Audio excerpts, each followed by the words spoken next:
యావత్ తెలంగాణ ఈరోజు గమనిస్తే ఎక్కడ చూసినా చెత్త, మురికి, కంపు, విపరీతమైనటువంటి దోమలు, విపరీతమైనటువంటి డెంగ్యూ, మలేరియా లాంటి జ్వరాలతో వేలాది మంది గ్రామాలే ఇవాళ హాస్పిటల్లో అడ్మిట్ అవుతున్న పరిస్థితిని మనం చూస్తున్నాం.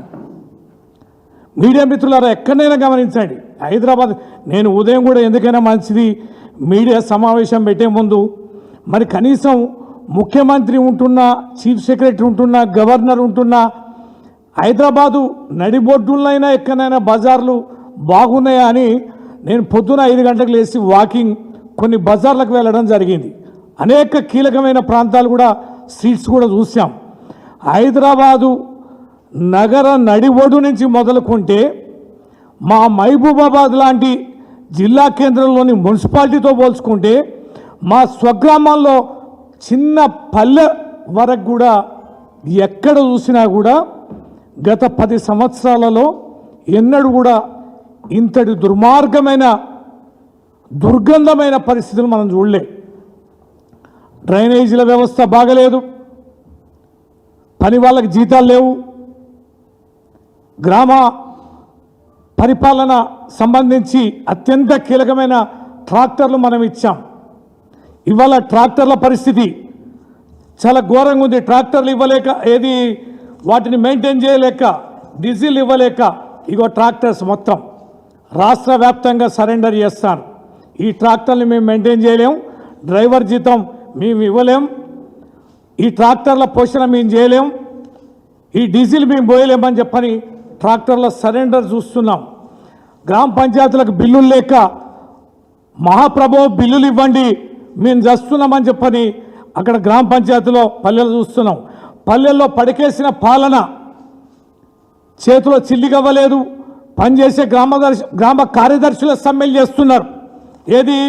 మాకు ఏ రకమైన పట్టింపులు లేవు, జీతాలు లేవు, మెయింటెనెన్స్ సంబంధించి ఏ రకంగా అవకాశాలు లేవని చెప్పని మేము మెయింటైన్ చేయలేకపోతున్నామని గ్రామ కార్యదర్శులు కూడా సమ్మె బాటలు పడుతున్నారు. మనం పల్లెలో చూసాం, ప్రకృతి వనం అని పెట్టాం, మెయింటెనెన్స్ లేదు, చెట్లు ఎండిపోతున్నాయి, నీళ్లు లేదు, పోషణ లేదు, వర్మి కాంపోస్ట్లు అయిపోయినాయి, వాటర్ ట్యాంకులు తుప్పుపట్టిపోతున్నాయి. అన్ని గ్రామాల్లో ఉన్న ట్రాక్టర్ల వ్యవస్థ, మొత్తం మెయింటెనెన్స్ వ్యవస్థ కూడా అంత పోయింది.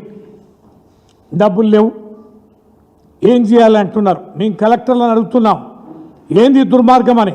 మనం మా మహబూబాబాద్ జిల్లా కేంద్రంలో తిరిగాం, ఎక్కడ స్వతంత్రం వచ్చిన కంచెలు కూడా అంత దుర్మార్గమైనటువంటి పరిస్థితిని చూడలే.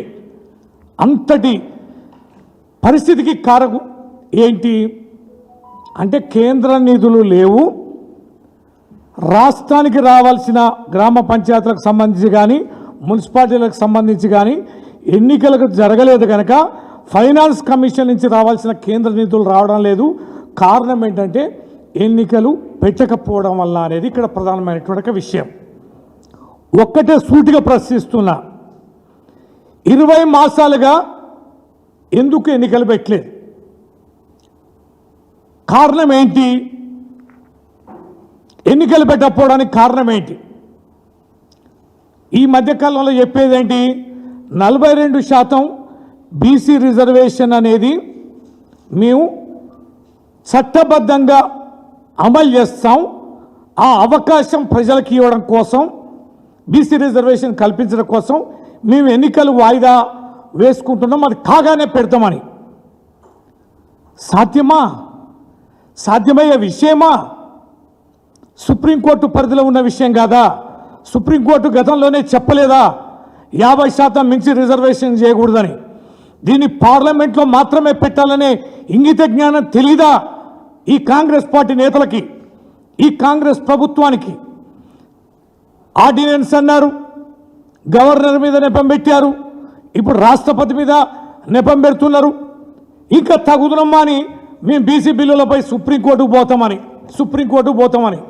అదే సుప్రీంకోర్టు చెప్పింది కదా 50% మించి రిజర్వేషన్ పోవడానికి వీల్లేదు, రాజ్యాంగం కల్పించినటువంటి అంశానికి సంబంధించి గతంలోనే సుప్రీంకోర్టు చాలా స్పష్టంగా చెప్పింది. మళ్ళీ పోయి ఏం సుప్రీంకోర్టుని అడుగుతావు? సుప్రీంకోర్టు నీకేం చెప్పాలి అంటే నిబద్ధత లేక చేతగాక ప్రజల్లో ఉన్న అసంతృప్తిని కప్పిపుచ్చుకోవడానికి ఇవాళ యావత్ తెలంగాణలో ఉన్న పరిపాలన వ్యవస్థను మొత్తం కూడా కుంటుపడిపోయేలా ప్రజల్ని వేలాది లక్షలాది రూపాయలు హాస్పిటల్ల పాలు చేయడం కోసం మంచాన బట్టి జ్వరపీడితులుగా చేయడం కోసం కనీసం దోమల మందు కూడా కొట్టలేని దుస్థితికి ఈ పరిపాలన వ్యవస్థను తీసుకెళ్లడం కోసం నీ పరిపాలన మీద ప్రభుత్వ వ్యతిరేకత ఉందనేది స్థానిక ఎన్నికలు నిర్వహిస్తే బయటపడుతుంది కనుక తన వ్యతిరేకతను కప్పిపుచ్చుకోవడం కోసం వివిధ రకాల కారణాలతోటి ఈ ఎన్నికను వాయిదా వేయడం అనేది ఇంతకు మించిన దుర్మార్గం అనేది ఇంకోటి ఉందా? 73, 74 రాజ్యాంగ సవరణ ఎవరు చేశారు? మీ రాజీవ్ గాంధీ గారు చేశారు. మీ రాజీవ్ గాంధీ గారు చేసిన స్థానిక సంస్థలకు సంబంధించి చేసిన రాజ్యాంగ సవరణ ప్రతి 5 సంవత్సరాలకు ఒక మారు ఎన్నికలు పెట్టాలని, ఖచ్చితంగా స్థానిక సంస్థలకు బలోపేతం చేయాలని, స్థానిక సంస్థలకు ప్రత్యేకమైన నిధులని అందజేయాలని చెప్పని ఆయన చేసిన చట్టానికి తూట్లు పడుస్తారా?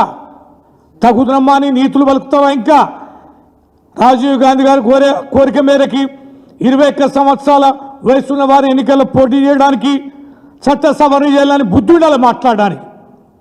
నీ రాజీవ్ గాంధీ చేసిన రాజ్యాంగ సవరణకు అనుగుణంగా 5 సంవత్సరాలకు ఒకసారి స్థానిక ఎన్నికలు పెట్టాలని చట్టం చేస్తే ఆ చట్టానికి తూట్లు పడుస్తూ ఇంకా రాజీవ్ గాంధీ పేరు చెప్తావా? ఈ కాంగ్రెస్ పార్టీకి ఇది ఒక అలవాటు. వారు ఎప్పుడు అధికారంలోకి వచ్చినా కూడా సమయానికి అనుగుణంగా ఎన్నికలు పెట్టరు.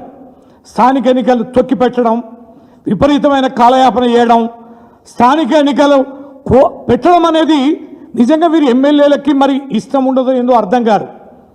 ఎందుకంటే సర్పంచ్లు ఉంటారు, ఎంపీటీసీలు ఉంటారు, ఎంపీపీలు ఉంటారు, జెడ్పీటీసీలు ఉంటారు, జిల్లా పరిషత్ చైర్మన్లు ఉంటారు. మళ్ళీ వీళ్ళందరి మాట మేము వినాలి. వారు కూడా పరిపాలనలో భాగస్వామ్యం అవుతారు, వారికి నిధులు ఉంటాయి, వారు కూడా అభివృద్ధి సంక్షేమ కార్యక్రమాలు పనులు చేస్తారు. కనుక మేమే చేయాలి, ఎమ్మెల్యేలతో రాజ్యం ఉండాలనే దృఢ సంకల్పం ఈ కాంగ్రెస్లో ఒక జాడ్యంగా తయారైంది. ఇది అనాదిగా వస్తుంది. అనాదిగా వస్తున్న సాంప్రదాయాన్ని వారే చట్టం చేసి ఆ చట్టాన్ని కూడా తుంగలో దొక్కే అలవాటు కూడా ఈ కాంగ్రెస్ పార్టీకి ఉందనేది చాలా స్పష్టంగా అర్థమవుతాను. ఈరోజు భారత రాష్ట్ర సమితి తరఫున మేము విజ్ఞప్తి చేసే అంశం ఎందుకోసం ఈరోజు అంటే, ఈరోజు వాళ్ళ పిఎస్సి సమావేశం ఉంది, వాళ్ళ రాజకీయ సమావేశం ఉంది, సోమవారం నాడు క్యాబినెట్ సమావేశం ఉంది. ఈరోజైనా నిర్ణయం తీసుకోండి, ఉసురు పోసుకోకండి. ఈ దుర్గంధంలో తెలంగాణ ప్రజల్ని స్వచ్ఛమైన పల్లెలు ఎంత చక్కగా ఉండనండి. పల్లె ప్రగతి, పట్టణ ప్రగతి నెలవారీగా నిధులు పోతే వారు కరెంటు బిల్లులు కట్టుకోవడం కానీ, పరిశుభ్రత కానీ, డ్రైనేజీలు కానీ, చెట్లు చెదారం కొట్టివేయడం కానీ చేస్తే పల్లెల యొక్క ప్రగతిని చూసి అక్కడ సీసీ రోడ్లు వేయడం కానీ, అక్కడ హాస్పిటల్ని ఏర్పాటు చేయడం, పల్లె దవాఖానాలు కానీ, డయాగ్నోస్టిక్ సెంటర్స్ పరీక్షా కేంద్రాలను నిరంతరంగా మెయింటైన్ చేయడం కానీ, దోమల మందు కొట్టడం కానీ, వర్మి కంపోస్టులు పెట్టడం కానీ, ప్రతి గ్రామానికి నర్సరీలు పెట్టడం, ట్రాక్టర్లు పెట్టడం, చెట్లని పెట్టడం, ఆ చెట్లు పూస్తున్న పువ్వులను చూసి చాలామంది నగరాల నుంచి వెళ్ళి పల్లెల్లో ఇల్లు కట్టుకున్నారు. చక్కటి మంచినీళ్ళు ఇస్తుంటే మిషన్ భగీరథ ద్వారా 24 గంటలు నాణ్యమైన కరెంట్ ఇస్తుంటే మీ నగరాల్లో కాదు ఉండాల్సింది, మా పల్లెల్లో ఉండాలి అని ఇల్లు కట్టుకొని పాత ఇళ్లను కూడా బాగు చేసుకొని పల్లెల్లోకి తరలిపోయిన ప్రజలందరూ, నగరవాసులందరూ ఇవాళ భయపడుతున్నారు, ఇబ్బంది పడుతున్నారు. ఎలా ఉండాలి ఇక్కడ అని ఆ దుర్గతిని, అక్కడున్న గ్రామీణ వాతావరణాన్ని చూసి అనేక రకాలుగా ఇబ్బంది పడుతున్నారు. మిషన్ భగీరథ ఇవాళ ట్యాంకులకు నీళ్ళు ఎక్కించడాలే, ట్యాప్ వాటర్ ఇవ్వడాలే, పైపులు బయలుపోతే పైపుల మెయింటెనెన్స్ ఉండడాలే. ఇవాళ మంచినీటి సమస్య కూడా చాలా తీవ్రంగా ఉంది. ఇది చాలా కీలకమైన సీజన్ విద్యా సంస్థలకి, గ్రామీణ పల్లెలకి. ఎందుకోసం అంటే వర్షాలు పడి మురుగునీళ్ళని కూడా బావులకి, చెర్లలకి గ్రౌండ్ వాటర్ కూడా వస్తుంటాయి. అందుకనే ఈ గ్రౌండ్ వాటర్ వర్షాకాలంలో తాగడానికి ఇబ్బంది ఉంటుందని చెప్పని మిషన్ భగీరథ స్వచ్ఛమైన ప్రాసెసింగ్ నీటిని ట్యాంకులకు ఎక్కించి ట్యాంకుల ద్వారా ప్రతి ఇంటికి మంచినీళ్ళు అందించాం. అందుకనే జ్వరాలు రాలే, ఎక్కడ కూడా డయేరియా లాంటి వ్యాధులు మనం ఎక్కడ చూడలే, అవన్నీ కూడా కంట్రోల్ అయినాయి. అంటువ్యాధులు అన్నీ కూడా మనం నివారించగలిగాం. హాస్పిటల్కి సీజనల్ వ్యాధుల్ని మొదటిసారిగా 10 ఏళ్లలో తెలంగాణ ప్రభుత్వం నివారించగలిగిందంటే చక్కటి మంచినీటిని ఇవ్వడం వల్లనే. ఇవాళ అది అందించకపోవడం వల్ల అంటువ్యాధులు విపరీతంగా వ్యాపిస్తున్నాయి.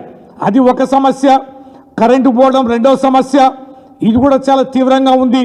విద్యా సంస్థలు మంచినీరు లేక పిల్లలు కూడా విపరీతంగా ఇబ్బంది పడుతున్నారు. భోజనాలు సరిగా లేవు, క్వాలిటీ వంటలు జరగడం లేదు, సూపర్వైజింగ్ లేదు, అధికారుల పర్యవేక్షణ పూర్తిగా లోపించింది.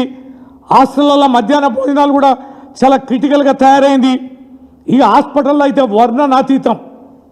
గతంలో ఏ రోజు పేషెంట్లు ఎంతమంది ఏ హాస్పిటల్కి వస్తున్నారు, ఏ రకమైన పేషెంట్లు వస్తున్నారు, వారికి ఏ రకమైన మెడిసిన్ కన్జ్యూమ్ చేస్తున్నారు, ఎన్ని రకాల డయాగ్నోస్ చేస్తున్నారు, ఏ రకమైన జబ్బులను ఐడెంటిఫై చేశారు, వాటికి ఏ రకమైన మందులు ఇవ్వాలని రోజువారీగా నిరంతరం కేంద్రానికి హైదరాబాద్కు వస్తే చేరితే ఆ రకమైన మందులను అందిస్తుండేది. వైద్యులను అందుబాటులో ఉంచేది. ఆజమాయిషీ లేదు. ఇప్పుడు హాస్పిటల్ పనితీరును పర్యవేక్షించే వాళ్ళే లేరు. కలెక్టర్ల బాధ్యత తగ్గిపోయింది.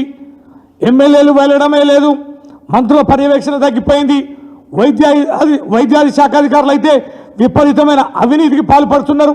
ఇంతెందుకు, పక్కన ఉన్న నిమ్స్కి వెళ్దాం. ఎప్పుడైనా దామోదర్ రాజ నరసింహ గారికి విజ్ఞప్తి చేస్తున్న వైద్య శాఖ మంత్రి గారు, ఒక్కసారి పోయి చూడండి, బోర్న ఏడుస్తున్నారు. మేము కూడా ఎంతోమంది పేషెంట్లను తీసుకెళ్తున్నాం. ఒక్కొక్క సర్జరీ చేయడానికి నెల నుంచి 2 నెలలు పడుతున్నాయి. వాయిదాల మీద వాయిదాలు. బీరప్ప గారికి మేము విజ్ఞప్తి చేస్తున్నాం, ఏంది అన్యాయం? ఏంటంటే డాక్టర్ల కొరత, సర్జన్ల కొరత, విపరీతమైనటువంటి మందుల కొరత, పర్యవేక్షణ భయం భక్తి లేకుండా పోయింది. గాలికి వదిలేస్తారా? ఇదేనా విధానం? చేయాల్సిన కనీస ధర్మం అనేది కూడా పరిపాలన మొత్తంగా వదిలేయడాన్ని చాలా తీవ్రంగా పరిగణిస్తున్నాం. ఇవాళ కనీసం ఎరువులు, ఎంత రైతు అంటే ఎంత చక్కగా ఉండే, విత్తనాలు అందుబాటులో ఉండే 10 ఏళ్లలో బ్రహ్మాండంగా ట్రాక్టర్లు అందుబాటులో ఇచ్చినాం. బొచ్చులని ట్రాక్టర్లు అందుబాటులో ఉండే, సమయానికి నీరు అందించిన సాగునీరు, బ్రహ్మాండంగా సమయానికి నాట్లు పడేటివి, ఎరువులు అందుబాటులో ఉండేటి, వరికోత యంత్రాలు అందుబాటులో ఉండేటి, ఎన్నో యంత్రాలు సబ్సిడీ ద్వారా రైతులకు ఇచ్చాం. వెంటనే కొనుగోలు కేంద్రాలు ఉండేది, వెంటనే ధాన్యం అమ్ముకునేది, రైతుల అకౌంట్లో డబ్బులు పడేది. మొత్తం మెకానిజం అంతా కూడా ఇవాళ డిస్ట్రాయ్ అయింది. సాగునీరుని మానిటరింగ్ చేసే వ్యవస్థ లేదు. ఆ మంత్రి ఏం మాట్లాడతారో తెలియదు. ఏమనంటే ఒక మేడిగడ్డ గుంగిందని అంటారు. అనేక చెరువులకి, అనేక వాగులకి, వంకలకి కట్టిన చెక్ డ్యాంలకి, ఇప్పుడున్న రిజర్వాయర్లకి పడుతున్న వర్షాలని నిల్వ చేసుకొని అనుసంధానం చేయగలిగే వ్యవస్థ మొత్తంగా ఉన్నా కూడా ఆ నీటిని సప్లై చేసే పరిపాలన దక్షత వీరికి లేదంటే, ఇటు రైతుల కోసం పుచ్చుకుంటున్నారు, విద్యార్థుల కోసం పుచ్చుకుంటున్నారు, రీఎంబర్స్మెంట్ ఇవ్వకుండా ఆ రకంగా ఇబ్బంది పెడుతున్నారు. వాళ్ళకి సర్టిఫికేట్ ఇచ్చే పరిస్థితి లేదు.